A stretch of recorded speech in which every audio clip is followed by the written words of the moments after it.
Hello guys, ഇന്ന് നമ്മൾ ഉച്ചഭക്ഷണം എൻ്റെ കെട്ടിയോൻ്റെ വകയായിരുന്നു. കഴിഞ്ഞ ആഴ്ച ഞാൻ ബിരിയാണി ഉണ്ടാക്കിയപ്പം ഈ ആഴ്ച പുള്ളിക്കാരനെ കൊണ്ട് ചെയ്യിപ്പിക്കണമെന്ന് വിചാരിച്ചത് തന്നെ. കാരണം എൻ്റെ ബിരിയാണി അത്ര പോരാന്നായിരുന്നു കമൻറ്റ്. അപ്പോൾ ഈ ആഴ്ച ഞാൻ എല്ലാം അങ്ങ് അരിഞ്ഞു കൊടുത്തേ. ഉള്ളിയും പിന്നെ വെളുത്തുള്ളി, ഇഞ്ചി, ബാക്കിയുള്ള സാധനങ്ങളൊക്കെ ഞാനങ്ങ് കഴുകി വൃത്തിയാക്കി അരിഞ്ഞു വറക്കിയൊക്കെ കൊടുത്തു. അപ്പോഴത്തേക്ക് പുള്ളിക്കാരൻ എന്താ ബിരിയാണി ഉണ്ടാക്കി. ഞാൻ വിചാരിച്ച് എൻ്റെ ബിരിയാണിയാണ് സൂപ്പറെന്ന്. പക്ഷേ ഇത് കഴിച്ചു നോക്കിയപ്പോഴാണ് അടിപൊളി സൂപ്പർ ടേസ്റ്റ്. അപ്പോൾ എൻ്റെ ബിരിയാണിയൊന്നും ഇതിൻ്റെ മുന്നിലൊന്നും അല്ലായിരുന്നു കേട്ടോ. ഇതൊരു ബിരിയാണി പലാവെന്ന് പറയാം. അടിപൊളി സംഭവം കണ്ടില്ലേ.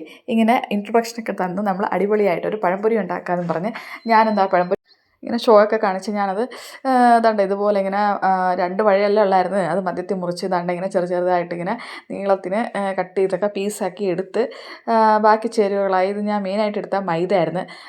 മൈദയും പിന്നെ അതിന് ഞാൻ മഞ്ഞൾപ്പൊടിയും ഉപ്പും പിന്നെ സോഡാപ്പൊടിയും ദാണ്ട കുറച്ച് രസത്തിനായിട്ട് കാണാനൊരു ഭംഗിക്ക് വേണ്ടി എള്ളൊക്കെ ഇട്ട് വെള്ളമൊക്കെ ഒഴിച്ച് നല്ല പരുവത്തിന് ഞാൻ ബാറ്റർ റെഡിയാക്കിയേ.